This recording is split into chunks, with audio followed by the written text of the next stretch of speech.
निकाय चुनाव को लेकर बीजेपी एक्टिव मोड में है। पार्टी के वरिष्ठ नेता और कार्यकर्ता अपने प्रत्याशियों को जीत दिलाने के लिए जमकर प्रचार प्रसार कर रहे हैं। इसी के चलते मुख्यमंत्री पुष्कर सिंह धामी भी चमोली के गोपेश्वर पहुंचे, जहां पहुंचकर सीएम धामी ने बीजेपी प्रत्याशी संदीप रावत के पक्ष में जनसभा को संबोधित किया। साथ ही सरकार की उपलब्धियों को गिनाते हुए जनता से वोट की अपील भी की है। जनसभा को संबोधित करते हुए सीएम धामी ने आगे कहा कि बीजेपी राज्य के समग्र विकास के लिए काम कर रही है, जबकि कांग्रेस केवल रोकने का काम कर रही है। वहीं जनसभा के दौरान सीएम के साथ बीजेपी प्रदेश अध्यक्ष महेंद्र भट्ट भी मौजूद रहे।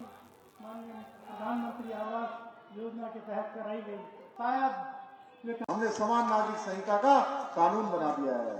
इसी माह हम इसको लागू करने वाले हैं भाइयों बहनों, इसी माह से इसको लागू कर दिया जाएगा। बहुत जल्द हम जन भावनाओं के अनुरूप एक सशक्त भू कानून लाकर राज्य के मूल स्वरूप के साथ खिलवाड़ करने वालों के खिलाफ भी कड़ी कार्रवाई सुनिश्चित करेंगे और यही चमोली जनपद का भराड़ीसैंण का भवन इसका साक्षी होगा। इतना ही नहीं, देश का सबसे सख्त नकल विरोधी कानून भी हमने लागू किया है। हमने नकल माफिया की रीढ़ तोड़ने का काम किया है भाइयों बहनों। आप सबको पता होगा नकल माफिया किस प्रकार से इन सरकारी भर्तियों पर हावी होते थे, चयन प्रक्रिया को किस प्रकार से प्रभावित करते थे, किस प्रकार से हमारे नौजवान युवा भाई बहनों के साथ, गरीब माता पिता के बेटे बेटियों के साथ खिलवाड़ करते थे। भाइयों बहनों, हमने कहा किसी भी कीमत पर चाहे कितना ही प्रतिकार सहना पड़े, कितना भी विरोध का सामना करना पड़े, लेकिन हम अपने नौजवानों युवाओं के गरीब माता पिता के बेटे बेटियों के साथ, उनके भविष्य के साथ खिलवाड़ नहीं होने देंगे। जब नकल का मामला आया, हमने नकल के खिलाफ कार्रवाई करी। 100 से अधिक नकल माफियाओं को जेल की सलाखों के पीछे भेजने का काम किया। और नकल कानून आने के बाद उसका परिणाम है कि पिछले 3 सालों में 19,000 से भी ज्यादा नौकरियां हम देने में हमने सफलता प्राप्त की है पारदर्शिता के आधार पर, जो अपने आप में एक रिकॉर्ड है भाइयों बहनों। इतना ही नहीं, पिछले दिनों पीसीएस परीक्षा का परिणाम आया है। चमोली जनपद के भी हमारे कई गरीब माता पिता के बेटे बेटियों को चयन का अवसर मिला है भाइयों बहनों। और उत्तराखंड का कोई जनपद ऐसा नहीं है जिस जनपद से हमारे युवा नौजवान आज उस चयन में भाग ले रहे हैं और उनको चयन का अवसर मिल रहा है। भाइयों बहनों, आज एक और भाजपा की सरकार है जो प्रदेश के समग्र विकास के लिए काम कर रही है। दूसरी ओर कांग्रेस है जो हमेशा विकास कार्यों में और जो जन कल्याणकारी गरीबों की नीतियां हैं, जिसके बारे में अभी संदीप जी कह रहे थे, प्रधानमंत्री आवास मिला है, बिजली का कनेक्शन मिला है, स्वनिधि स्कीम में लाभ मिला है, आयुष्मान योजना का लाभ मिल रहा है, पेयजल का लाभ मिल रहा है।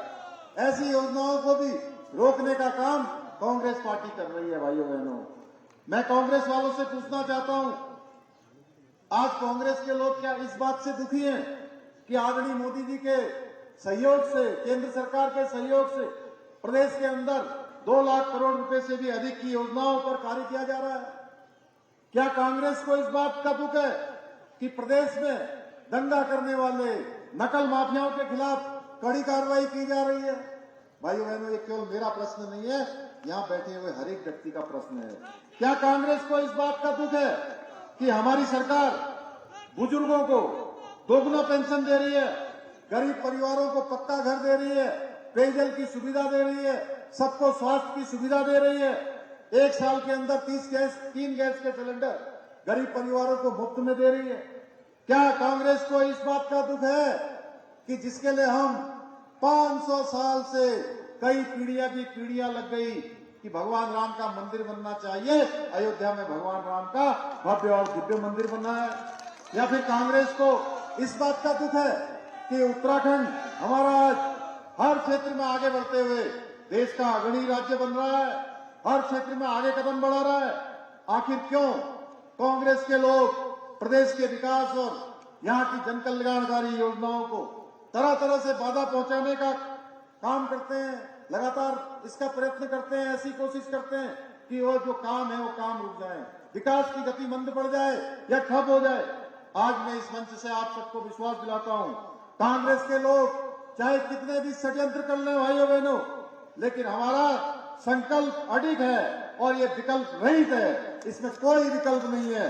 हम इस मूल मंत्र के साथ, चाहे वो हमारा गोपेश्वर हो, चाहे हमारा नंदानगर हो या चमोली जनपद हो, किसी भी जगह हम विकास में कोई बाधा कहीं पहुंचाने नहीं देंगे, बाधा कहीं आने नहीं देंगे। भाइयों बहनों, मैं इसी प्रण के साथ आप सबसे आह्वान करना चाहता हूं कि अगर देखिए अभी मैं और महेंद्र भट्टी इससे पहले जोशीमठ में थे।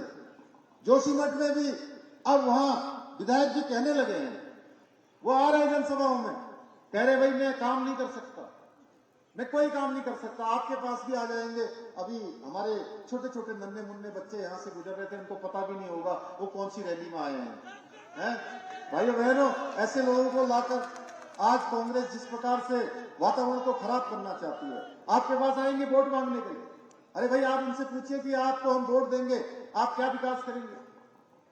और गलती से कहीं वोट चला भी गया तो जानते हैं जीतने के बाद क्या कहेंगे? वैसे तो कोई जिताने वाला नहीं है, कहीं भी जीत गए तो कहेंगे हमारी तो सरकार ही नहीं है, हमारी तो राज्य में भी सरकार नहीं है, हमारी तो केंद्र में भी सरकार नहीं है। हमारी महिपाल जी खुश हो रहे हैं,